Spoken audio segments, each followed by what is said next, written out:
Hey everyone, I'm Dry DH Barnes Blazer, Luke Demicon, and we're Iron Icarus. And this is where it all began.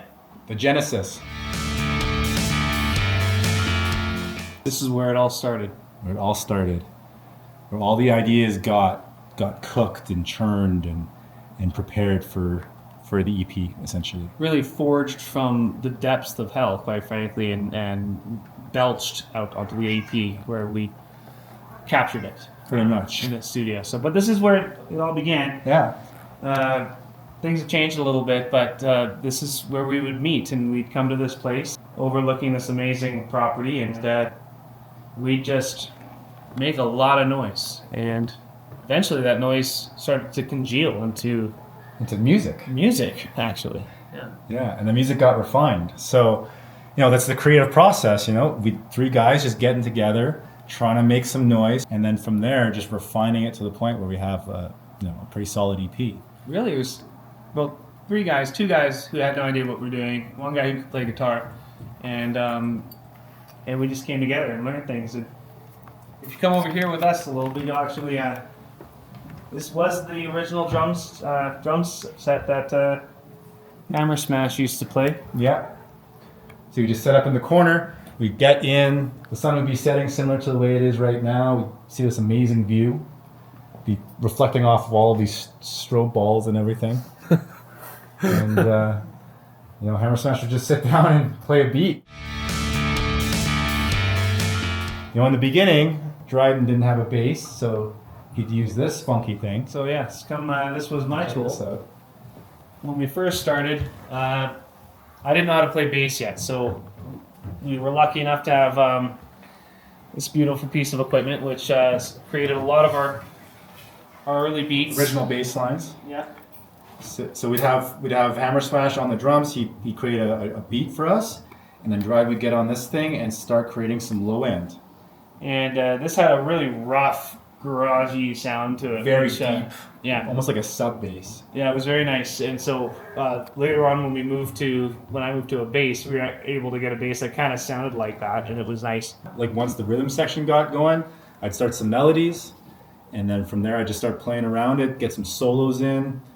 I'd usually start off with a riff, say something from Metallica, something from Misfits, and just start expanding off that, and we'd just go for half an hour, 45 minutes, an hour. They were trance-like jams. The Trance-like jams, was yeah. on for hours. We would literally just be zoned out, and we'd have Dryden's iPhone right here, and he'd be recording this entire thing.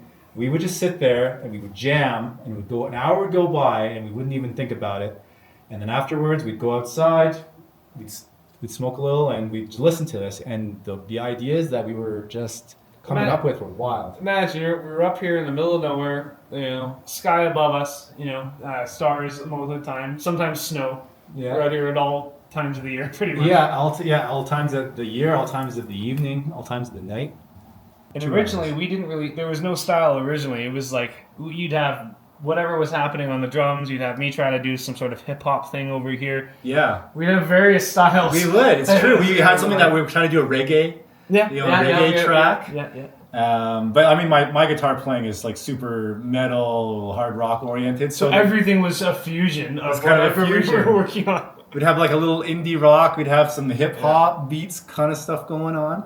And we made this jam called Robotron. You guys can look it up. It's part of the Hideaway House Jam Session Library. Which is actually what we used to call this place. Yeah, this is the Hideaway House. And why do we call it Hideaway House?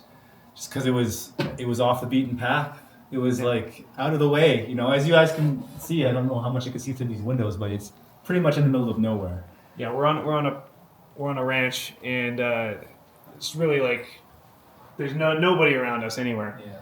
So we could make. That's what caused this whole thing. You can come here and jam and make all the noise you could possibly imagine. Yeah.